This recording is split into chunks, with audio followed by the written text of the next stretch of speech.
เมื่อไรก็หันไอลอยคอมึงห้ามบ่าเอ่อศึกโคลายเก็บศึกติ๊กเนี่ยมาเก็บศึกขาวแห้งกาลีกุนหิงเกียงลม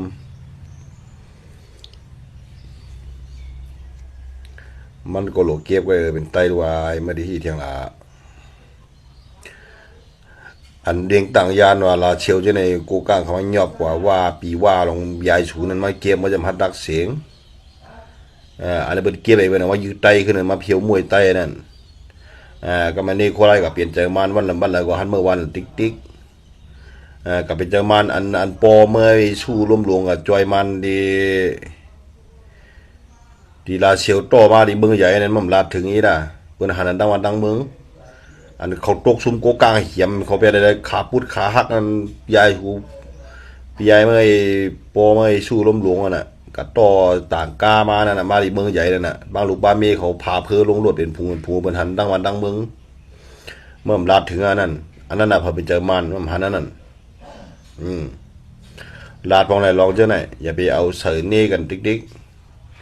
ไม่ได้นี่โคไลดีๆอย่างโคไลเฮียงก็ผมถูกใจชูอันในเฮ็ดชื่อเก็บชื่อกับเก็ดเคบ่แม่นคนเมืองเป็นเนื้อเลือดชายใจคือไต้เฮาในลีกว่าเดียนกับห้องเอาเบิ่นมาเป็นโคนาสวยมาเป็นจุ่มมีได้ผีวันให้สวยเลยมาตึกไต้กับไต้นั่นอันนั้นแค่8ลายใครก็บอกเนี่ยเมื่อลาดถึงพองไหนเมื่อใหญ่ไปก็อยู่ในออล็อกเต่าลาดเชตังนี่ตังเฮาไต้พิษกันดีๆเพิ่นเก็บก็เลียไอ้พี่เก็บก็ไล่ก็จะว่าหยังเก็บบ่เป็นดาวบุญอาจจะคือไต้ว่าเหตุการณ์เมืองเด้พวกเก็บไปแล้วเอามาตึกไต้กันนั่นอันนั้นใช่มั้ยไรมันได้ลวงพวกเก็บไปแล้วเก็บเคบ่ไปคนเมืองเปลี่ยนเก็บเควันเมืองไต้เฮาได้ก็อันนี้เก็บบ่ก็เขาซ่องให้เป็นขี้คาวันนี้เอาเพิ่นมาอู้ไปเป้กินกับเปิ้ย่ำเปิ้นก็รู้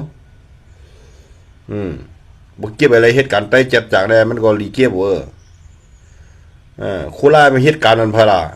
โคเขียวเหตุการณ์นั้นเพอวันเมื่อได้สุไปฮู้ไปปองเปิ้งไปปองใจก่อนน่ะคนเมืองใต้ก็ฮู้หันเนาะเพอเหตุการณ์มันเพอไปเหตุการณ์มันคนเมืองเพอเหตุการณ์มันอุตส่าห์เฮอเจอคือใต้เฮาบ่ได้ไล่ขึ้นอย่าเมื่อสูงเป็นจุ่มเหลอซ้ำกับห้องเอาเบิ่นมาเป็นโหนายอะไรเปียกินคนคือใต้ก็หาเก็บกินขวัญคนเมืองใต้ก็เก็บกินวันนึง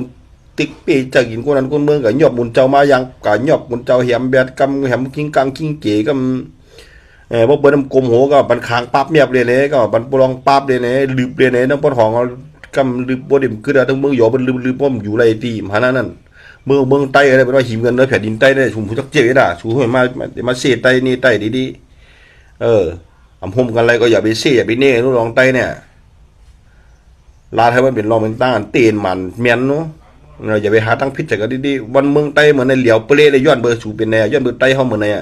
ย้อนในเก่านี้มือนี้เก่านี้มือนี้เก่ากุนเมืองใต้กุนคือใต้อย่างไรตุกข้ากลมเคยลาดนะเขาเย็นกันมาเป็นเรือนั่นในเขาคาดลาแล้วลองการวันกันเมืองเลยพวกเขามาหาเนี่ยเลี้ยวภายเดียวลาวติ๊กว่าติ๊กกับนี่โคราชอันไหนกับนี่โคราชอันไหนลองซี่นี้เนี่ยเอาไว้ก่อนไหนมันเปลืองกันพวกเฮ็ดก็เฮ็ดแต่บุญคือไตเฮ็ดให้มันเป็นหมานเมียนนู้อย่าไปกับซี่นี่กับดีย้อนซี่นี่ก็ได้มันขึ้นอย่างไรเนี่ยใครก็เบอร์หนึ่งมาจอมเกยเลยจันหูคุณนังทุเรนนู่นแน่วันเมื่อนั้นแน่วันเมื่อในบนเหยียบมันไตเขาเมืองไตมันยิ้มกันบ่นผักเหมือนปลาอันเมื่อเถินให้ร้อยก็เลยลิ้นไม่ก็เลยนำมันตึกเอาชิมว่าส่งเขาเมืองเขส่งเขาเมืองเขกำว่าโทขึ้นอันมามองปอนจานบ่ได้นมาดังกิ้งตัวนี่เบิ่นอ่านเอามาเอาไม้เฮอเชียงกันเมืองไตเนี่ยให้ก็เอาปลาไม่ขี้เนื้อคนนั้นคนเมืองตุกขาตุกเนี่ยในลูกมาเช่มาเนี่ยกันนี่คิดซึกกับตึกสังกอดเขียนคนในคนเมืองไรกลุ่มเช่กลุ่มหาตั้งพิษใจกันกลุ่มมาหาลำยี่กันนี่มันดีเฮงขึ้นไหลมันเมืองไตก็อยู่เตยบื้อมันไงชูไปมังบ้วนหัวแล้วยังลองเช่ลองนี่กันในยังผมย่อผมไปว่าลองหาตั้งพิษใจกันไหนก็นี่เมื่อนี่เขาดีไหนก็หันกำไรก็ด้วยข่าวมาแล้วก็พิมดีมือดีจานลองพ่อมพงไตเนี่ยมันมีแล้วจานไหนชุมอันเฮ็ดว่าเต่าตัดชื่อคือวันเมืองไตลองไล่ทางไตขึ้นใหญ่มือสูงอะไรชุมอันเฮ็ดบ้วนอะไรแล้วว่าอาบ้วนหาดังผิดจากกันในตื้อเขาเป้มือเป้เขาเนี่ยไงป่วนนึงอ้อล็อกกินวัวกินควายแล้วเราป้ออ๋อจังไหนแต่ถ้าไตได้ขึ้นใหญ่เนี่ยมันมีดอกไหนวันเมื่อไหนไตปลายพี่น้องปลายวันน่ะเป็นหูปากวันไหนชูบ้วนหัวไหนกูลงไต